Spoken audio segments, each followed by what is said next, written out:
Round and I'm pretty two. sure we have audio this time. I hope we So do. that makes this at least 3 times better than before, probably. Yeah, second time's a charm. I hope so. That's what they say. If not, we'll get it on the third try, right? Yeah, we'll see what happens. I mean, it's only a full moon, so like. Exactly. It has been full mooning all week over here. Everything from no audio on the live stream to 3D printers deciding that they don't want to work like they worked last week for whatever reason. It's just the technology. It is. It just hates the moon. I don't know why. It really does. And I'm really aware of it. And if you've worked in a piercing or tattoo studio for longer than a year or two, you know that the full moon is very real, and it really does things to the customers and the staff. Yeah. Probably more the staff, really. But in cool technology news, we are on YouTube and we're on Spotify. Even cooler. Even cooler. So you can watch any of our past live streams on those 2 platforms. So Spotify does videos now. We just learned that this week. Yeah. Had no idea. It's wild. But you can watch that. Can I 3D print a new moon? A little bit of time. I mean, some energy. Yeah. Yeah, I think we can make probably. anything happen. Yeah, definitely. Have you met us? Yeah, we could. Yeah. We'll do that. We Why just not? made new displays. We did make new displays. So, working that 3D printer to the bone. I'll tell you what. If you've seen our mixtape displays, these guys here that are spill proof so your jewelry can't fall out of it, just made some smaller ones, that look a little bit more like the other jewelry displays that most people have in their cases. They hold pairs of jewelry because we all know that doing pairs of stuff sells really well Always in our works studios. best. Looks nice. So, yeah, we got that for you. They come in 2 different sizes. They hold like 20 to 26 ends on them, and they're spill proof as well. So And you they're can't beat that. fantastic price. Yeah, super Such cheap. a good price. Yeah, they're great. The moon is made of gold. I thought it was made of cheese. I thought it was made of cheese too. Yeah. Well, What if drop it's your golden cheese Velveeta? Ooh, it could be. Drop your comments below. Let us know what you think the moon is made out of. Tell us what we should 3D print next. All that good stuff. Wow. Yeah, it has been a weird week over here. Yeah. We just dropped a few new jewelry pieces today as Oh well. my Some really goodness. cute little new things. They're so fun. So fun. A So little boot. oh my God. Yes. The 1989. I'm so excited about that one. Yeah. I'm a Swiftie. It's a deep cut. If you are too, check them out. It's so cute. Or if you have customers, if you're anywhere in the South, you should have these ins in your If studio. your studio is in Nashville, Oh my God. what are you doing? Yeah, like these could be sold to every bachelorette that comes through. Honestly, every bachelorette group, they all need matching they do. helix piercings. Absolutely. And at this price point, you can stock these up Oh my easily. God, yeah. Yeah, get that group of 10 all in one go. Absolutely. But go to the website. They're live now. Check them out. We'll probably post up about them on socials here in a few days. But Can't we want wait. to make sure our wholesale customers get first dibs on things before Hey, y'all heard it first. we do any of that. Yeah. Today's movie review. I'm my so God. excited for. So, yeah. I don't really care for sci-fi too much, but it's okay because we have a special guest this week who makes everything fun. And he is, everything. Yeah, everything fun. He is one of my absolute favorite people in the industry. I'm so glad that I've gotten to know him over the years. I always make sure when we're in Vegas to try to make out some time to go either have a tea time with him or go out to dinner, do something. But yeah, we're talking about John Johnson. If you don't know him from New Flower Studios, I think once I said tea service, that probably narrows it down pretty quickly. But yeah, New Flower Studios, Long Beach, California. Go check him out.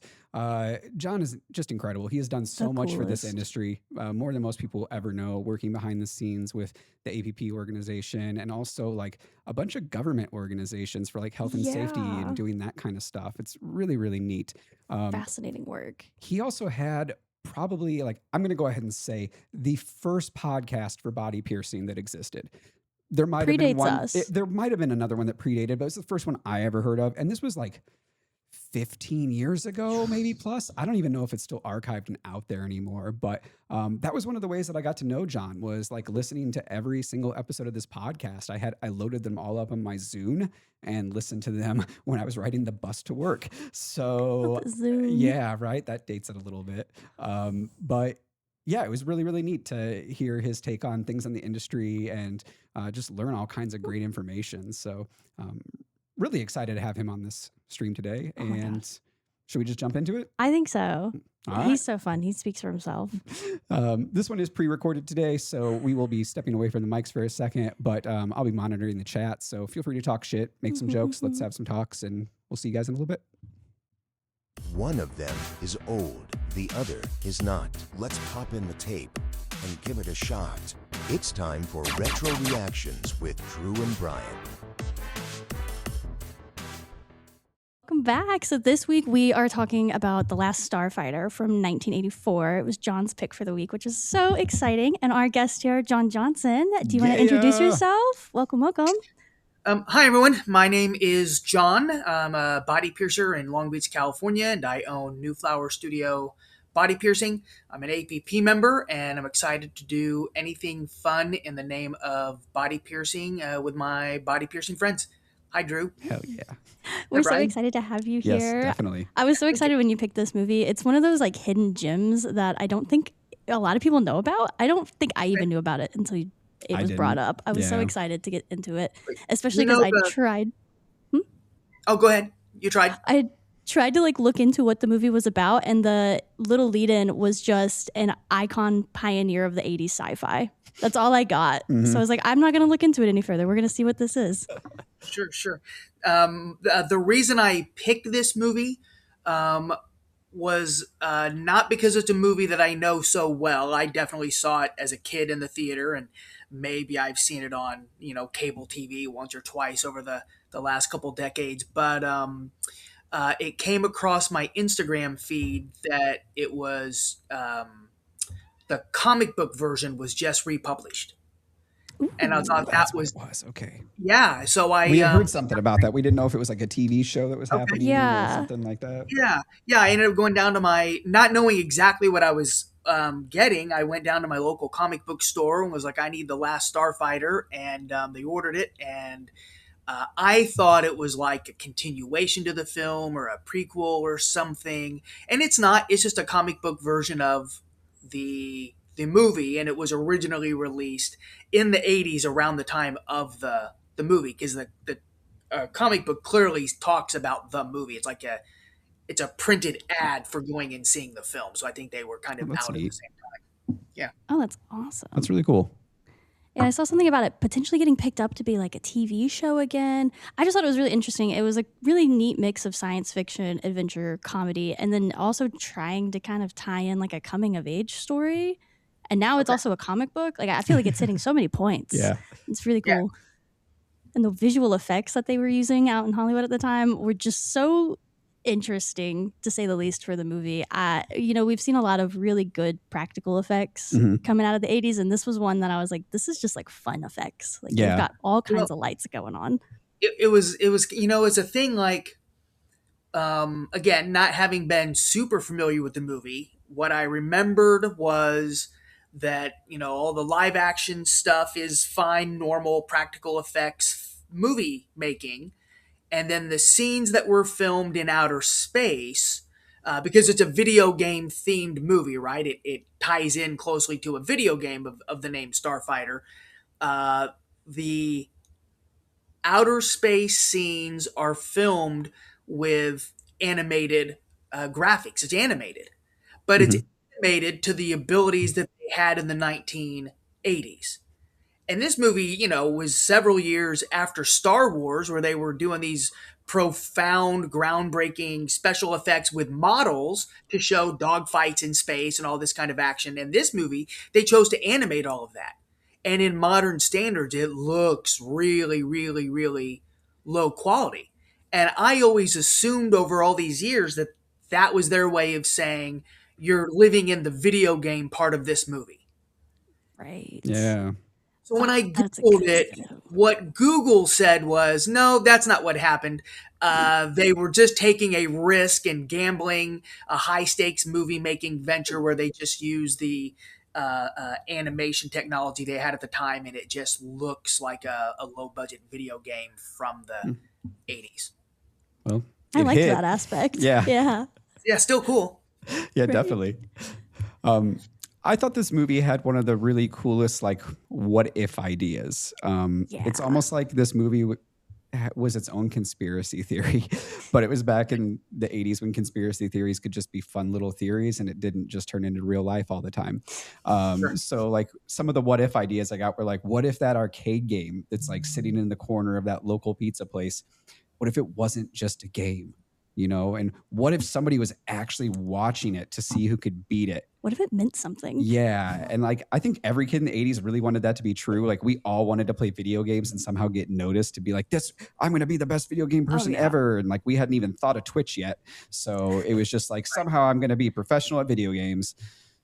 I mean, apparently in this world you can. Yeah, right? Very easily. Well, keep in mind that Alex, the main character, is desperate to get out of the monotony, the low opportunity future of living in this trailer park. And, the video game is kind of like his escapism.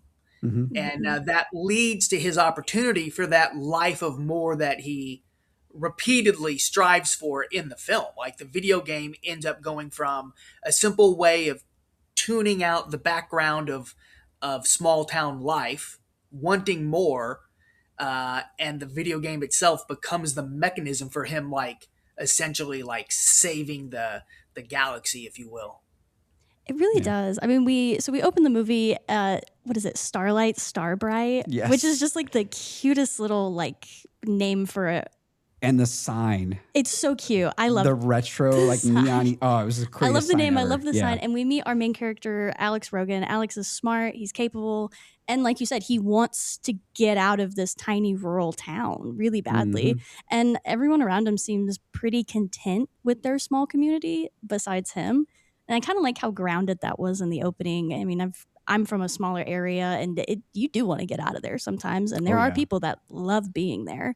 And before we ever get to like the aliens or the spaceship, we do get to spend a lot of time with the main character learning who he is. He's not unpopular. He's not really bullied. He's just genuinely stuck in a small area and he wants something bigger. Mm-hmm. And that's why I think Alex is like such an easy character to root for. Mm-hmm. He's not trying to become rich. He's not chasing fame. He just wants some opportunities that don't seem to exist at all where he lives. And I resonated with that quite a bit. He's just trapped. And I think that feeling's pretty universal. And so that message carries to a lot of people. Yeah. In that opening sort of scene of like character development, when he's first on screen at the little market with where the game is, the old man that's there like they're talking and he's kind of complaining to the guy and the old man tells him, when you find opportunity, he says something like, you've got to grab it with both hands and you've got to hold on tight. And then they offer. Yeah, right. Totally. Because, later on in the film, he gets the opportunity to be in space and he's resistant to that. And he gets the opportunity to be a starfighter and he's resistant to that. And he gets, one more final opportunity to be the last starfighter, the only hope. And he's resistant to that until he finds a connection, in the asteroid when they're hiding and his co-pilot Grig, is telling him like, oh, here's my family, my wife and my 6,000 kids or whatever it is. And he goes, yeah, they're slaves now, and he's telling him like, yeah, I can take you back home. It's too bad you'll give up on the opportunity to be the hero. Right. And that's the moment that it kind of clicks and he embraces this opportunity. And then he repeats it at the end of the movie, getting Maggie to go back into space with him. She's resistant to getting on that Gunstar, the ship, to go away. Her grandma encourages her or whatever. But he tells her, he repeats the line from earlier in the beginning of the movie. He tells her, Maggie, you get this opportunity. You have to hold on with both hands and you have to grip it tight. Being that foreshadowing that Bryan, you just mentioned. Yeah. It's a good full circle movie in so many ways. Like I didn't really feel like he was like a super believable hero at first. I kind of felt like he was a little bit of like a typical teenager within like the first 20 minutes of the film, at least. Mm-hmm. And towards the end, I felt more like he was a hero, which was so nice. He stepped it up. Oh yeah. Did you feel like he kind of stepped into his hero status? I do. Yeah. I mean, Yep. he finally recognized the opportunity and took the old man's advice, and he held on tight. He did it. Yeah. Oh, yeah, he He knew lived what he up to. wanted. I mean, kind of knew what he wanted. He just knew he wanted out, and this was his opportunity. So, That was it. Yeah. um, so we move on a little bit, right? And whenever Alex isn't helping out around the trailer park, he is playing Starfighter. He wants to His get go-to. super good at this game, and this is the scene that really bothers me on a different level than it should, because he's playing this Bothered you game so and he is much. kicking ass at it, right? And his like, is it his little brother? Is it a friend? I don't know. This little kid is just like, yeah, get him to the left or whatever. But then all these people from the community just start showing up and cheering him on. And we have everything from like little kid to like senior citizen and everything in between. It's the whole community, And actually. everybody is like, they are into it and they know about this game. They're talking about names of the ships and shit. That would never ever happen in real life. And I'd love that moment to exist, but like trying to get adults to care about video games that kids care about just rarely happens, except for like our generation because we're cool. But like growing up, nah, that just didn't happen. So I don't Well, know. They watched him consider make this attempt. What's that? Bryan. Come on, man. Consider that it's a trailer park, and it's got one video game. That's It's like probably the the only largest. entertainment factor Yeah, they there. didn't have Yeah. internet back then You yet. know, that's the one place that they show us in the movie, right? They don't show us what life is like across the board in this trailer park, but that's the one thing they do show us that is the community center. Yeah. Everyone's familiar with the game, right? You know that initial scene, with the old man at the market or whatever, that told him to hold on tight. He recognizes almost immediately that Alex is going to break the record, and he gets excited for that. And where they show everyone huddled around and coming out to celebrate him and cheer him on, I think they're demonstrating that he's part of a community and that they do love him and have his best interests in mind. Like the success of one of their beloved community members is a success for all of them. They're all celebrating him. Oh, I'm most not mad at that. definitely. I just think it's a pipe dream. It's a little too unbelievable that the Yeah. old people like it for you. I mean, I do agree. I think it's a really good sequence. And I think it is like a good emphasis on how important arcade games were at the time. So good. Like it's back in Sure. '84, So arcades good. were like genuinely the spot to be in Mhm. versus today where you can just go online at any point and play any game with anyone. But at that point, it was really amazing to watch someone be super good at it because you could just sit there and enjoy it. Yeah. It was a form of entertainment. Also remember in the very, very, very beginning, when the old man he's the first person to speak on screen as a character. He's looking up into the sky and saying today is going to be a great day or whatever. He says today's going to sparkle. I don't know why they use the word sparkle. That seems like a weird word to use. Yeah. It's very specific. It seems like a TV but- edit for content. Oh, maybe, but he says that a couple times. Yeah. Today's gonna sparkle. That's right, I tell you, today's gonna sparkle, and that's foreshadowing to the event of Alex breaking that record for the game later in the day. Yeah. Spoiler alert. He beats the game, right? Everyone celebrates like the Super Bowl just happened. They won a bunch of money betting on it. It's very wholesome, unbelievable in my opinion, but it does transport you back to that arcade era, like John mentioned. I miss arcades. They are not what they used to be, but they were cool. It was a good time. Can I tell you one thing that makes me that kind of bothers me?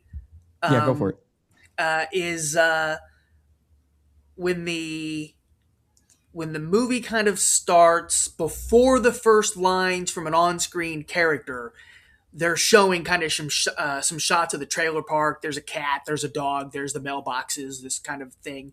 And there's a radio in the background. And in the radio, the newscaster, or whoever it is saying that the sheriff's department is refusing to confirm or deny the mysterious light in the sky being reported by locals. And that hints of an alien type of themed story, but they never go back on that. The first evidence we have of anything is when Centauri, his point of contact for this military thing, shows up to pick him up after defeating the game. Hmm. Like they don't allude to any other grand alien presence in the skies. True. You're right. I noticed that and I meant to come back to it and I never did. And I'm really glad you brought it up because it bothered me as well. That and Yeah, like they yeah, also had this cat climbing out of a mailbox and I don't know how the cat got in there in the first place. That's cat magic. He just like right. popped out of the mailbox. I was like, okay. Yeah. But after we get through, Alex succeeding at beating the video game, he's approached by the mysterious Centauri, Yeah. who reveals that the arcade game really wasn't an arcade game at all. It was actually a recruitment test designed to find talented starfighters. See, another conspiracy. So Mm-hmm. it's such an interesting way to recruit people, have them play a game. And I Yeah. think that's something that like every kid kind of dreams about is like being really good at a game and being like, okay, now I get to go professionally do this. Mhm. Even currently, people love doing that. And imagine, someone showing up and being like, congrats, you didn't waste all that time. Now you're part of something. You've been training for something very important. Yes. Yeah. Yeah. He gets And he that gets game validation. wasn't even meant for that trailer park. Remember, it was supposed to go to Nope. Vegas. Yep. It was like it Sure was was. poorly delivered. You know. Mhm. Yep. I have so many questions about this because obviously no internet. Did they plug this game into the phone somehow? Like, how did this data get transmitted from the machine to this company to be like, oh, we found our starfighter? It's alien technology. You're never going to get the Yeah, answer to that. I guess so. But Yeah. anyhow, Yeah, they I can don't do know. that because he had that clicker that he could communicate with Centauri if you wanted to head back up to Hylos. Remember, it was just a little thing, and he said, "Just tap the crystals." And he looked at, they show a close up of the device, but I didn't see any crystals. Right? It That's just why it looked like didn't a work little very clicker well. button. Yeah, They've just got better satellites than we do. It's true. It's true. Where'd we go? Centauri showed up. Some things happened. I don't know. You go. Here we go. Oh, we have a question. If somebody showed up today and said your favorite hobby secretly qualified you to save the galaxy, what hobby are they recruiting you for, John? piercing scrotums. Perfect. Nice. Perfect. I do Nice. think that could apply technically to saving the universe Mhm. Yeah. in a few ways. Aliens, they need that service. They So do. it makes sense. They're missing out. Here I was like, he's going to say T. Nope. You never know, Well, Fuck T. It's all about Pearson Scroats. as it should be. I mean, they're both So- pretty good hobbies. Yeah, They I, are. I agree. I think they go hand in hand Yeah. realistically. Yeah. They're not mutually exclusive. You can do one, then the other. Yeah. Some do it Any order. simultaneously. You never know. So after this, Centauri takes Alex across the galaxy, which just very impromptu. He just kind of throws this kid in his car and is like, we're going. Yep. And then he just shoots off into the stratosphere where he meets the ambassador. All of these names are just so god awful to read being dyslexic. Enduran. And he discovers an interstellar alliance that is under attack. We don't get a ton of information about it, but we do know that it is very much so linked to the video game characters. Yes. And everything in the video game is a real technical aspect in this world. Mhm. So the movie kind of opens up, and suddenly we're meeting dozens of alien species.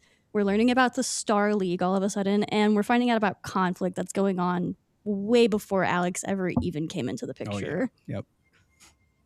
I loved this part, even though like sci-fi is not my jam, because the masks Oh, it were was so cool. fantastic. Like, and I get it. Again, it's like the 80s, so they're not what we have now for masks, but they were so good, man. Somebody put, or I'm guessing a whole team, put a lot of time and effort into those, and I think they nailed it. Their special effects makeup artists were really putting in some work. Yep.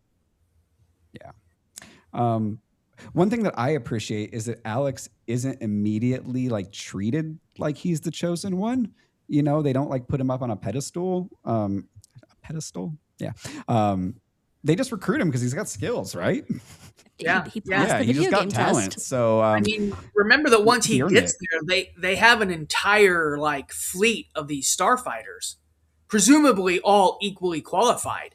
It's Mhm. just, They're it's just not. good luck. I guess it was just luck for Alex that he asked to be taken back to Earth before the base was essentially obliterated and everyone else killed. Yep. He didn't have any extraordinary skills. He was just one of a dozen starfighters. I will So say when I he got really enjoyed the scene where he was talking about it and he was like, I don't want to do this. And he was like, you don't want this high honor? All right, back to Earth with you. Like, he didn't fight him on it. He was like, you don't want to join the military? Fine. Fine by me. Yeah. Then they asked Centauri for the recruitment money back, and Yeah. he's all bummed. Felt very real. Yeah. This movie also felt real because, like, our military put out a video game that was all, like, basically recruitment for people who are really, really good at shooting things in video games. It's not active anymore. They don't make it anymore. But that was a thing that happened in real life. So See where they got the idea from. yeah. So after that, we kind of learned that Zur was once the Star League's greatest hero, and now he's betraying them and joining Kodan, the Empire, and his betrayal has nearly destroyed this alliance. I kind of wish we got more Zur. He's a pretty interesting villain, realistically. He's not just evil for evil's sake. He's a fallen hero, which I personally think are some of the best kinds of villains. Agreed. Something that you can kind of relate to. Yeah. Sure. Yeah, and this he's going up against his father, right? His father's the ambassador who calls him a child. Yep. And he's just fighting for, the right to lead.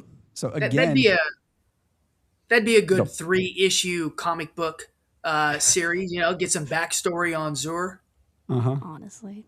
The that complicated relationship with the father and son.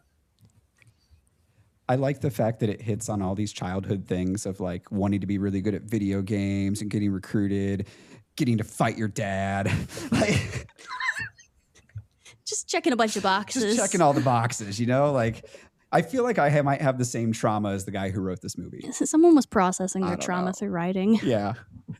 So Zur is somebody I feel like he lost faith. And because of that, he's just like, I don't know, I'm going to become far more dangerous than somebody who is like always evil. He's making a point of it. I like that about him. And, He's back on intriguing. Earth, Alex gets replaced by a beta, just like an android duplicate copy of himself, who's hanging out with all of Alex's friends and family, keeping people from realizing he's disappeared. And honestly, this beta, hilarious. I found So him good. so funny for being like a fill-in. He fully acknowledged the entire time that he was not Alex. He was just there to fill in. And the first scene where he's under those blankets and he has no facial features, I was not prepared at all for how like gooey this little robot guy would look initially. It was crazy. Yeah. Yeah, he makes for not to say that it's a hyper serious movie, right? We're not supposed to take it like it's a drama, but he does nonetheless offer some good comedy relief because every scene he's in, there's something funny about how inadequate he is as Alex's replacement. Right. And for being an exact copy, he did not have memories. He did not have the social skills. No. He just had the exact copy look. Yeah. And he knew it. We're basically watching him learn how to be a person, like in real time, right? And then, like you mentioned, comedic relief. The conversations with Alex's little brother, hilarious. All the awkward attempts to be normal, like hilarious, and also, it resonates with me. Just cracking up when he took his head off. That was great. Yeah, I mean, I take my head off at the end of the night too. I get it. It's hard to be human sometimes. Yeah, I liked when Alex does return back to Earth and finally gets back home to the trailer park and he runs into his girlfriend Maggie. And She's all mad. She slaps him. You know what I mean? I forget the exact line, but it's something about, that's for me and my weird sexual proclivities or something like that. And it was, then you later find out that it was because she kissed Beta, the simuloid. Yeah. Were you Scandalous. more invested in what was happening in space or what was happening back on Earth? I think back on Earth. That's fair. Same. I felt like I was too. Every time we were in space, I thought it was interesting, but we'd come back to Earth, and that's when I'd kind of walk right back into the scene. I was like, this is great. I love it here. Shortly after this, Alex begins training. He realizes he does kind of want to do this, and he starts succeeding at this arcade game in a very different way. Now he's fighting in a real war using his game skills, and his confidence quickly disappears and dwindles, realizing that this is very real. And, he kind of wants to go back home again. Mm-hmm. So I don't know. It's probably one of my favorite character arcs of his. He gets exactly what he wanted and then immediately realizes he's not ready for it and that this is way more real than it is in a game. Yeah, I like how realistic that is. Mm-hmm. We all dream about opportunity, but nobody really dreams about responsibility. Sure. Two very, very different things. It's the classic be careful what you wish for. Yeah. Right? He daydreamed about something bigger than him, right? Going back to the first act of the movie, in the beginning when they're showing how miserable he is stuck with this trailer park life. There's a scene where he's in his bedroom and he's staring up at like a solar system mobile hanging from the ceiling, and at the same time listening to a conversation of two people outside where they're talking about what they're going to do tonight. And, one guy says, oh, maybe play cards. And then the other guy says, we did that last night. And then another guy says, fishing was good today. And then somebody says, fishing will be good tomorrow. And he's staring at space. This is kind of what I think they're trying to communicate, that he's daydreaming about something so much bigger. And at the same time, he's realizing how the slow life in the trailer park is not sustainable for him. You know what I mean?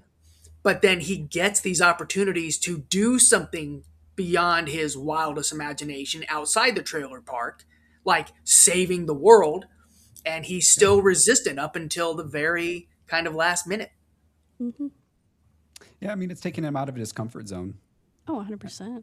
As it should anyone. And, it's so much more than he could have imagined that he can't really imagine the consequences that go with that either, which I think is an interesting thing to note. Like, he genuinely did not realize, like, oh, it's a video game, but now I have actual things that go along with it. These are live alien people that I'm now attacking. Yep.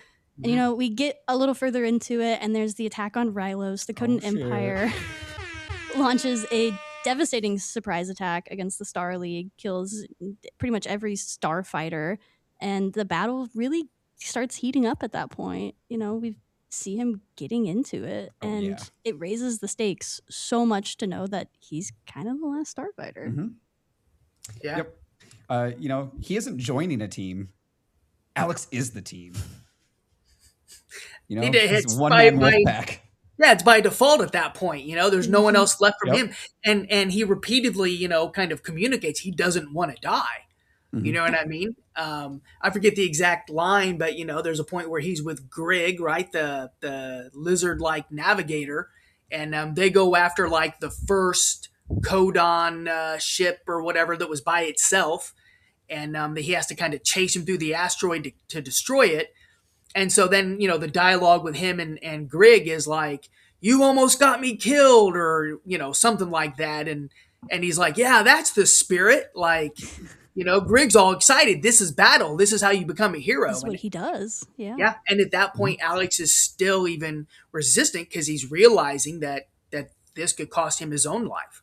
Oh, yeah. Yeah. And everybody knows. Yeah. And everybody knows the rewards go to the people who take the biggest risks, right? That's business 101. So if you want to be the hero of the galaxy, the hero of the trailer park, you're going to have to risk your life in battle to take on an entire armada by yourself. This is a lot like 8 Mile. Kind of the same premise there where, like Eminem, he wants to get out of the trailer park, but he has to rap battle to get out. So in a way, it's very similar. I think it's in the same genre. Like if he doesn't fight, who's going to, right? No one. I don't know what I was expecting. I broke Drew. It wasn't for you to say. Good job.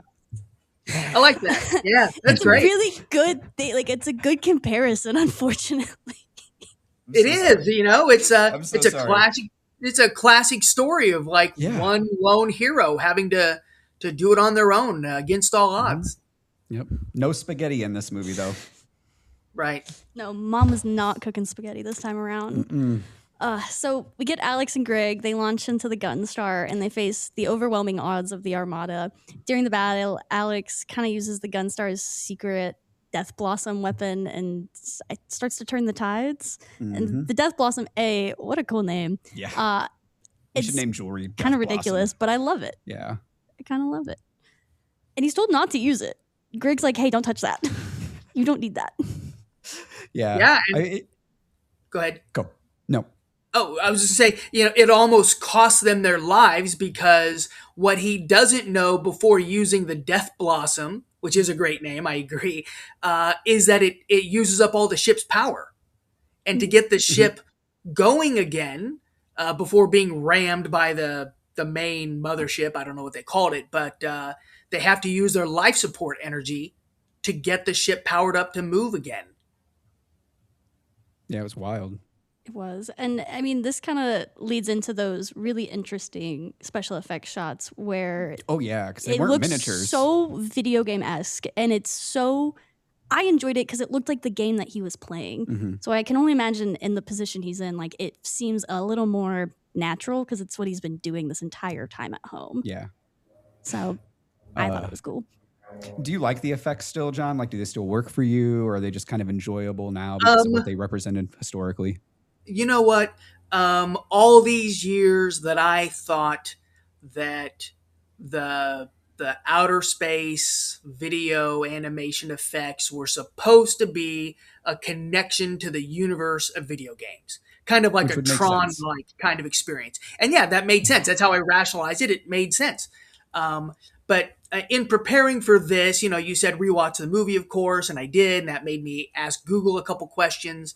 And when I specifically asked about the video effects and their intention, and Google said no, it was not to replicate a video game environment. It was simply a risk that the studio took with the highest quality video animations they had at the time, and that it was literally a known risk they were taking. Then it kind of bummed me out. It kind of killed it for me. I wish I didn't know that. Maybe Google's wrong. We can only You know what? Google's wrong a lot of times. It was just a happy accident. It worked out well in the end. Like It doesn't ruin the movie transfer for me. over. It's still a classic from my childhood, but I see it a little bit differently now. That's fair. I think visually it still looks really interesting. Just I seeing like- effects from the 80s are always so neat to me. I love the fact that it unknowingly looks the way that it does, and like it has that feel of being that video game, and like that's cool when that wasn't the intent, but it still happened and it works, because that's kind of rare. So well, we get it back into it, and after defeating the Armada, Alex returns home believing the adventure's kind of over. But then we realize that Beta has become attached and doesn't really want to say goodbye. And I like Beta for that. And he developed a relationship. He became part of the family. He figured out how to be human. So, don't kick him out. That's the part that's wild. Yeah. I like that Beta doesn't want to leave. He feels like family, but it raises an interesting question. Who's the real person? Is it like biological Alex, or is it the version that everybody spent time with? Or is it like, I don't know. We don't explore it too much, but it's kind of fascinating. It's a good what if lead in to like another movie, possibly. Yes. Sure. Which Alex stayed and which Alex went. Keep in mind that as resistant as Alex was reluctant, being the reluctant hero in this story, like to assume the role of hero actively, Beta, when the time came, gave his own life for this same battle. Remember the True. the Zandozan, whatever the assassin character that first came, right? When one of them learned down at the lake, learned that was a Beta and not the real Starfighter. He left, right? He was in the body of a cop, and he left to go to his own base station thing to communicate back up to Zor, right? That the last Starfighter is not dead. And in that chase, Beta in the truck crashed in to a fireball, crashed into that ship to prevent that transmission. So very human-like or selfless of him, now having, like you said, established feelings for this community, was willing to still give his life to keep the secret that there's still a starfighter in space. That's his dedication to the cause. He knows martyred that they can himself. rebuild him. He said, "I'll be back." Hmm. But would it be, Ugh, that's a nice thought, but would it be him, Wouldn't be him, exactly. Yeah. Yeah. I don't Just think. another beta. Oh, Yeah. Hmm. poor beta. Yeah. He But was we a get to sweet the little ending, guy. right? We do. Just as Alex settles back into his normal life, he realizes he belongs up in the stars. Um, he leaves Earth again, and this time with his girlfriend, Maggie. Like So she's just sweet. like, yeah, fuck it, let's leave Earth together. Um, She and was fairly yeah, hesitant initially. She didn't yeah, want to but get on that ship. eventually, like I mean, that's a big choice. It's a Yeah, real big choice. So he big goes to choice be to a leave permanent home. starfighter, though, and I'm happy for him. I'm happy that he found what he wanted. Yeah, and Mhm. he kind of earned it in a way. He got out Yeah. of the town that he wanted to leave, and that was ultimately his goal. Even if it wasn't to go live among the stars, he still got out, Hmm. and I like that for him. Yeah. I was very happy for him. Why do you think they were rushing him? When they land back on Earth at the trailer park, and again, all the neighbors come out. Grandma's got her shotgun, and then he gets off the ship, and everybody's welcoming him. Oh my gosh, it's Alex, right? They're all excited, and everyone gets to meet Grig the alien. And No Grig's like, one "All right, freaked man, out we got to about. go, Alex. Like, Mm-mm. we got to go. It's time to go." And he's kind of rushing him along, which forces Maggie into making a decision to go back into space, go back to Rylos with him. They've Hmm. clearly demonstrated without the passage of time, they can just get in their ships and go back and forth in a matter of moments. Oh yeah. Right? Why was there a rush to go, and why would Alex be like, "I don't know when I'll be back," like he tells his mom, "I don't know when I can come back." You can come back anytime. Apparently it takes 2 seconds to fly from Rylos, wherever that is, back to the trailer park. That's a I good point. like to believe that it's because of the alien sightings from like the beginning, Ah, where everyone's like, "Oh, there's all the lights," and they don't want to be there with their giant, very bright spaceship. Yeah. But also, Hmm. they're moving so fast that what does that really matter? And obviously, the cops are not taking these alien sightings very seriously. Mm-mm. right. So they're just rushing. It could be a time travel issue. What I'm hearing here, like the aliens are like, "Yo, we gotta go because the good Denny's back on our planet is gonna close in 3 hours, right?" But like that 3 hour journey to get there, 2 hour journey, that could be like 20 years in human life on Earth. So he could come back and be like, 50 and not. I think it's actually Greg just trying to go clock out for the day. Well, maybe. Oh yeah, Just trying maybe to he get off wants the to go. clock. Yeah, maybe he wants to go get his wife and 6,000 Griglings out of slavery. He's got things to do. He's got to get Alex to get his I girlfriend mean, get out. yeah, yeah. Yes. Hey, guess what, guys? What? It's time for fun facts.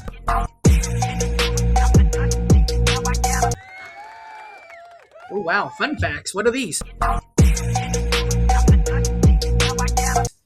Fun facts. So we try to find some fun facts about the movie since they've been out forever. It's usually fairly easy to do. And I did find some cool ones when I was digging around on the internet. The Last Starfighter was one of the very first films to use extensive CGI for the spacecraft instead of traditional physical miniatures, Mhm. which we've already kind of talked about a little bit. But there are over 25 minutes of computer generated visual effects, which was incredibly groundbreaking for huge. 1984. Yeah, they probably started making this in 1980. Yeah, Huh. with that. I don't know how long it takes to make that stuff, I but I can figure back then only it took a long imagine time. a while, especially because it's not processing Yeah. quick back then. Another one I found interesting, the arcade cabinet was actually built very specifically for the movie. So you couldn't walk into any arcade in 1984 and play the game Starfighter. It didn't actually exist as a game. It kind of looked like what was that game? Tempest? Was that the game? Or like Asteroids, kind of like a blend between the two in a way. Mm. Yeah. But it did look like a pretty fun game, and it had a really neat cabinet. It wasn't like most arcade games, Right? It looked very elaborate. Mhm. The movie was a financial success, wasn't it? Yes. Right? Like I at the hope so. time, wasn't it? Didn't it make them money? Why do you I don't know. think no one picked up the rights to make the actual game? It's a good question. Now I want to know. Like I don't know if it was 1984 and I was someone of resources in the video game industry, like arcade game industry, and there was this movie out that had a fictional game, I'd make it a Right? real game and try and capitalize real quick on the popularity of the film. Yeah. I'm kind of curious if anyone's made like a fanfic game of it. I'll have to look on Steam or something because I wonder if the movie did well and they weren't necessarily anticipating it and they were trying to do that could be. internally and they just never got to like the end of it. I don't know. Now I want to know. I'm gonna have to like dig into that after this. Absolutely. While we were doing some digging for some fun facts, I also found some fun fan theories. One of the biggest theories is that Centauri had actually been watching Alex the entire time, just for years. Just creeping on him. Yeah, the arcade game wasn't enough. He was also having to evaluate Alex's character, how he treated people, whether he was going to give up, and the fact that Alex was extremely helpful around his community. Mm-hmm. So yeah, I'd like to believe that that's a solid theory. Yeah. That's not unfair. He wanted to do much more. Mm-hmm. He wanted to get out of the park. Yeah. And Centauri seemed to have like just this general idea of who he was from the get-go. Yeah. Like it feels like he at least knew him to some degree. Because there's probably lots of people out there that could beat this game. It's not just going to be like a couple, right? So like, well, the game never made it to Vegas, so we'll never know. Well, not that cabinet, but not everybody would make a good starfighter. Like the skill got noticed, but the character. So then that means, if this fan theory were true, that means that when Centauri shows up minutes after he finishes the game, Alex finishes the game, when Centauri shows up and he pulls up to the Starbright, was that what it was called? Mm-hmm. And Alex is standing there alone, and Centauri says, like, hey, my boy, do you know who, finished that video game over there? Like, what's the name of that person or whatever it was, that would mean he was testing Alex to see if he'd be honest or suspicious about who's asking. Mm-hmm. Yeah. I would be suspicious. Somebody walked up to me and said, hey, who's the guy that finished that game? I'd be like, who wants to know? Like, yeah, right. How did you know he did that? Right. I'd be suspicious. Another fun theory that I found is that Beta was never intended to be temporary, but he was intended to be a permanent replacement. Oh. Some fans think Centauri planned to leave Beta behind permanently if Alex decided to stay with the Star League, meaning Alex would have unknowingly abandoned his old life forever, which is a little darker than I think the movie leads on. Mm-hmm. I could see it being a possibility, but I think it worked out in the end that it didn't happen that way. I feel like they were just checking all the boxes. They were just making sure they had a backup ready to go. Yeah. But yeah, I mean, it's darker, but I don't know. It seems like good planning. It does. From the military, it does. Yeah, like if that's what you're gonna do is like swipe somebody from Earth. Like it was really nice of them to think about a replacement. To be honest, yeah, he could have just been missing. Just a guy that goes missing from a small town. Just on a milk carton from here on out, because that's where they're replacing people. Has that been done in movies since then? Is there any? Do you know of any alien like abduction movies where a replacement was left behind? Not off the top of my head, at least. Well, in 8 Mile, there was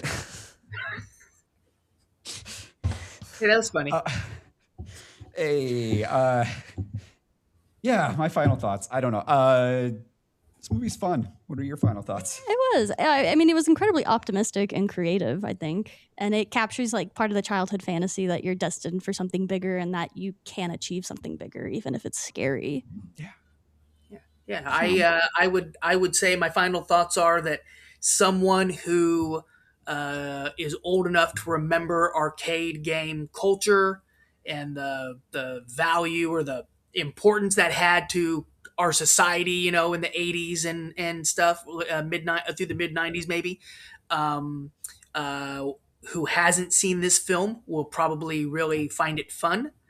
And someone who's young enough to not have been a part of that or witnessed that sort of culture, but loves video games in general, will probably find a sort of historical funness to the film. Yeah, that was my favorite part. It felt very 80s. And not in the way that most 80s movies do. Like, I didn't walk away from this one and be like, man, that montage to Send Me an Angel in this movie was fire. There was no point in this movie where Send Me an Angel played. And I know, it was disappointing, right? I don't think I've had it's been at least like 6 weeks of hearing that song once a week. So I'm a little happy about that. It wasn't in Breakfast Club. There wasn't even a video montage in this movie. There wasn't. There was no montage. That's like the least 80s thing there was in it. Yeah. They broke some rules in this movie, and I like that. They're Yeah. rebels. The adults didn't downright hate the kids. There was no montage, Yeah. no Send Me an Angel. It's almost like it wasn't an 80s movie. Yeah. Or maybe it was just really accurately capturing what actually happened in the Yeah. 80s. I feel like it needs a reboot. A few more montages A in few the more reboot. montages for sure. Ah. You got anything else you would like to add, John, before we wrap it up? I don't think so. I think we've covered the movie pretty good. I appreciate you guys inviting me to be a part of your show. Yeah, this was awesome. It's so much fun. I love doing this. It was So really thank you for fun. taking time out of your day to join us and do this. And I hope you can do it again. So, I mean, okay, hi. We're here Hello. still. Man, Ah, that it was so much great. fun. It was so much fun having John on the I show. love John. He was He's so fun great. to talk to, especially about this. Yes. Yes, yes, yes. Although like watching this again, I'm bummed that there was no montage. I really am too. Like there love was an 80s no montage. Send Me an Angel. There was no montage. It didn't click a lot of the 90s boxes. Like the adults didn't hate the children. Yeah. Like No, everybody was supportive of one another. yeah, It was really odd. it was so crazy. Yeah, we made some cool jewelry named after this movie, The Last Ooh. Starfighter. There were these really cool gold clicker rings. They've got a whole Yeah. bunch of nice little prong set gems set in them all around the edges on the sides. And Just a nice Man. little row of gems, they're super just classic. super pretty. Yeah, they come in a couple different sizes, different diameters, so you can Mhm. stack them and make them look cool. Because they're a clicker, they're really easy to take in and out. You can- Always a win. yeah, it's great. Put them anywhere, really. Clients love that, especially for septums. Mhm. Swapping them out easily. Septums. These It's look a great win. in nostrils because the Oh, so gems are on the cute. sides, so they'll face forward. They look really nice on those. Mhm. Same with like tragus piercings, helix piercings. Any kind of You doth know where to put them. piercing. If you got a piercing hole somewhere, you can probably put this in there. Yeah. It'll probably look good. It'll look good.